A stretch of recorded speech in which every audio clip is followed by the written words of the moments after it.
everyone. Welcome back to Worth the Waiting.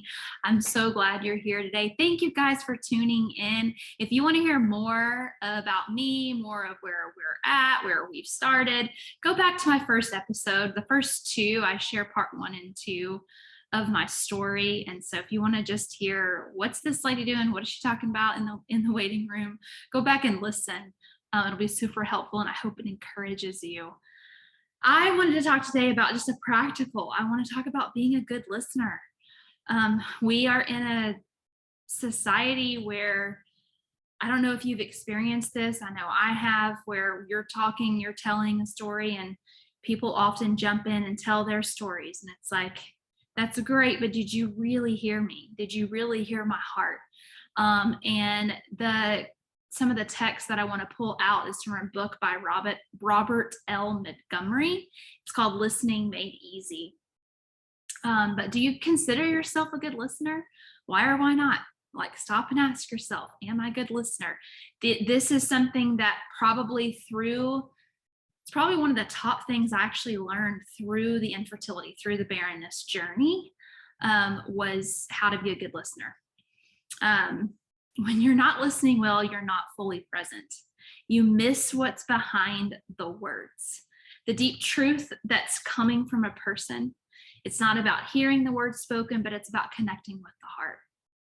And in this book, Listening Made Easy, Robert gives 10 characteristics. And so I'm just going to read them out. He says, these are just some practicals that you can do to be a better listener. And maybe, I want to say this, maybe it's not you who need to hear this today. Maybe it's a friend or a family member. You could casually slip this podcast to them to help them be a better listener, even with you on your journey. I don't know how you want to do that, but you could throw that in there. All right, the first thing is looking at the person, obviously, while they're speaking. Questions to help clarify what that person is saying. Ask questions. That's one of the best things you can do to help really connect with someone's heart. Show concern by asking questions about feelings. Repeat some things that the person is saying. Don't rush them. Poise yourself in an emotionally controlled way. So looking at them, I think it's poising. Is that the word? But you're like standing, looking at them, and you're like looking at with the eye contact, you're giving intentionality in your body language. Respond with a nod or a smile or a frown. Pay close attention. Don't interrupt. And I know a lot of you probably have felt that before. You felt this from a dear friend. You felt this from a family where, a lot of times they just don't know, but it's like, don't interrupt what I'm saying. Hear my heart. And then keep on the subject until that person has finished their thoughts. Some other things that I wrote down and pulled from his book was, am I present? So here's some tips under some bullet points when you're asking, am I present? Take a deep breath. Focus on the person and quiet your mind. How often do you talk to someone who seems is not listening to you, yet they started the conversation? When you ask someone a question, you need to be present enough to hear them speak. Face them, have relaxed hands and arms, maintain solid into the soul eye contact. Number 2, am I seeing their words? He says our subconscious remembers visuals, and our subconscious is in control of our mind 78% of the time.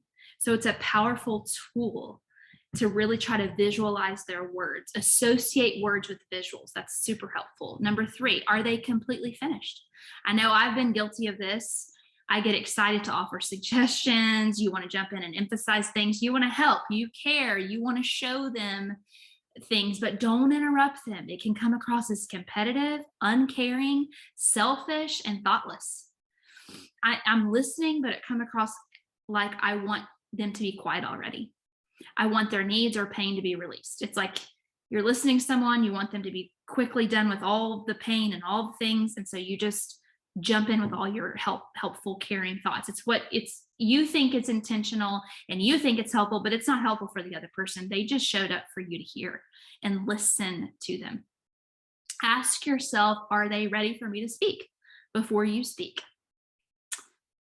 Number 4, do they actually want advice? Most of the time the person just wants validation. They just want the experience of your feelings or ideas. So just stop and ask, do they actually want advice? Do they actually want wisdom? Because probably 9 times out of 10, they don't, especially on this journey of infertility. If you're in that place, I know I never really wanted advice. I just wanted someone to listen to me. Number 5, what are their emotions or how are they feeling? By asking yourself this, you're attuning yourself to the emotions and feelings. You can gauge the depth of the issue or concern and reply appropriately. Or maybe this conversation is a door opening opportunity for you to step into a new role as a collaborator, supporter, or provider. You won't know unless you're listening for the deeper invitation, the emotion behind the conversation. So stop and listen to the deeper invitation. What is that emotion? Ask the Holy Spirit to help you discern that. Number 6, am I asking enough questions? Maybe they're not sure whether or not they can trust you or whether or not you're really interested in hearing what they have to say. So they just give you the tip of it. So they keep the rest maybe hidden. So start asking questions, asking clarifying questions that might open the door for future conversations. It might open the door to dive deeper. It's like you're asking what's underneath the water. Number 7, am I talking faster or is she or he talking faster? You want to mirror your conversation with your partner. So if you're talking too fast, slow down to match their speed. If they're talking fast, what can you do to make them feel at ease? Because a lot of times when someone's jumping in, chatting way too fast, they're just maybe anxious or nervous, and they're kind of waiting on your response and how you're going to reply. And so just giving them that safe place to land and for you just to stop and shut your mouth and listen would be super helpful. And again, I have a feeling I'm talking to a specific audience today, and it's probably not you that are listening. You're probably in your waiting seats and saying, I really want someone to hear this. Send it to someone. It's okay. It's on them if they get offended. These are just tips to help us be better listeners. Number 8, what does their stance or body language tell me? By being present, you'll begin to notice the other person's body language. It's important to try to mirror them so they feel most comfortable. Number 9, am I reciprocating interest? So when someone's talking and you know they're not finished, you still want to make sure that you know you're still listening fully. To confirm this interest, you can ask them questions such as, say more about this, or may I ask? Da, da, da, or agree with them by nodding your head saying yes, but don't forget to also summarize back to them. So this is what I hear you saying, and repeat it back. I think that was actually really helpful. A couple of my friends would do that when I was in pain or in heartache. This is what I'm hearing your heart saying, or this is what I'm hearing you feel. Is this how I can pray for you? That was always really, really helpful. Number 10, am I putting this person on the spot? You want to avoid prying or putting the other person on the spot. That will make them feel uncomfortable. And they'll go from being an open flower to a closed bud pretty quickly.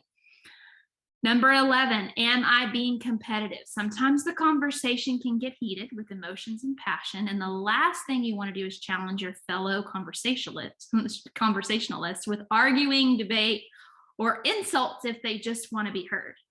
So watch your red flag language to make sure you don't upset them. One wrong word can change the direction of a relationship forever. Man, that just reminds me, words are so powerful. Watch your words.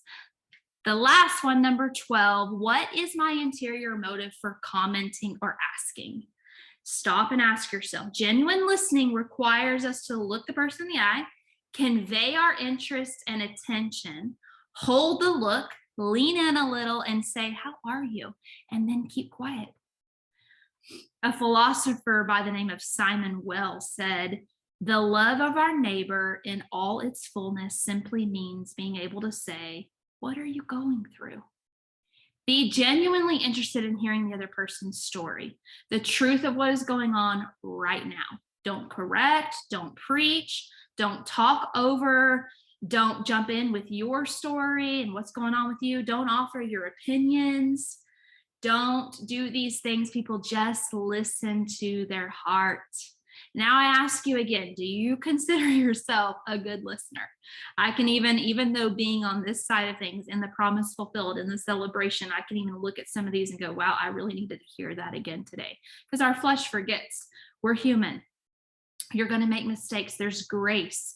But go back and listen to these things that I've offered today to just help you be a better listener, and pray. Here's the other thing. If you're like, man, I have a family member who's awful at listening, and so just start praying for them. Lord, maybe take one of these points and go, Lord, would you help them with their body language when they're listening to me? Lord, would you help them whenever I don't need advice to just help them keep their mouths quiet? You know, a lot of times if we take these things to the prayer room, you'd be surprised, to the prayer closet, you'd be surprised how the Lord will answer and come through with these, with these things. Now, one of the things I've liked to do is just, it's like, I'm looking at God, I'm looking at the person, and I'm looking at God. That's kind of in my mind when someone's going through a hard thing. I'm looking at God, I'm getting perspective from him, I'm hearing what they have to say, I'm listening in, I'm leaning in, I'm being sensitive to their needs. I'm looking, but then I'm looking back at God because I want to hear what he has to say to them. What's the truth? If they do want advice, if they do want wisdom, if they are waiting on a response, I'm looking back at him to go, what do you have to say in this moment, Lord? Being aware of myself in God's presence means that I'm also willing to be conscious of my own inner dynamics. So I can be wise and refuse to allow anything that's going on within me to get in the way of what God might be doing. It means I'm willing to set aside anything that might keep me from being fully present to God on the other's behalf. So for instance, if someone's sharing something wonderful that's going on in his or her life, like a promotion, an unexpected opportunity, some experience that's even full of joy and satisfaction, I might notice that it makes me feel a little jealous or competitive. I might notice that it makes me feel like, man, I wish I had that. But I'm able to ask God to help me set aside those feelings of jealousy, set aside those feelings of comparison in order to celebrate what God's doing in their life. And that same thing can happen even on this baby journey. Someone tells you they're pregnant, or even in the middle of singleness, someone tells you they are getting married. Set aside those feelings, come back to look at God and go, look what you're doing in their life. And then you can process your heart, your emotions, your feelings later. Lean into the other person. Perhaps maybe someone's sharing a life experience that's similar to something you've experienced, and you become aware of it, and you run the risk of projecting your own story, your own feelings on them. Just stop. Ask God to give you grace. Again, it might sound harsh, but shut your mouth. Listen and go, wow. I know this has happened to me before, where I waited for so long to get pregnant. Got pregnant several times. Some of you know the story, but then when baby Ezra stayed in my stomach, in my womb, and I was able to share with someone, immediately they went into, oh, I'm pregnant too. And they'd only been trying for 2 months. And so I had a moment, where it was like, are you kidding me right now? Like, I just shared, I've been on this long years of trying and, doing all the procedures and everything, and you're newly married and you're pregnant right now. Awesome. They were excited with the fact that we're pregnant together. And so that's, all awesome. But I had to really process with the Lord later. I had to set those feelings aside, get excited for her, and then go deal with my heart later, because that really brought up a lot in me. And that's okay. It's okay. There's grace for that. We're going to have those feelings and emotions and those things happen. And maybe you've experienced that yourself. So just wanted to encourage you today to lean in, listen. Ask the Lord to be intentional with your listening. Again, I have a feeling if you're listening to this, you're like, how can I get this word out? Just post it on your social media and maybe your friends and family will just happen to listen to it. But I want to, just bless you with listening, stopping, paying attention to your own heart, leaning into him, and just setting aside those feelings, because I know that it can come up so often, the feelings of comparison and competition. And so really setting those aside and then praying later and blessing those people who are pregnant, blessing those people who do get married before you, so that bitterness doesn't well up in your heart. So I hope this is helpful. Practicals are always helpful for me.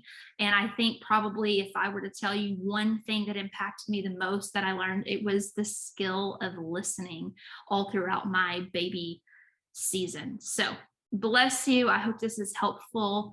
And connect with me. If you are in the middle of your journey, I know several of you have reached out through my Instagram. It's Worth the Waiting account. And so find me over there. I would DM me. I would love to connect with your heart and pray for you in this season. I'm believing in 2022 that wombs are opening. Wombs are opening. Full-term pregnancies are happening in the mighty name of Jesus. Hey guys, thank you for tuning in today. If you will, go and subscribe to this channel, like this, leave a comment, push the notification bell. And if you're on podcast, leave a written review, subscribe to the channel, share it with anyone you know that needs encouragement in their waiting, and I'll see you again soon.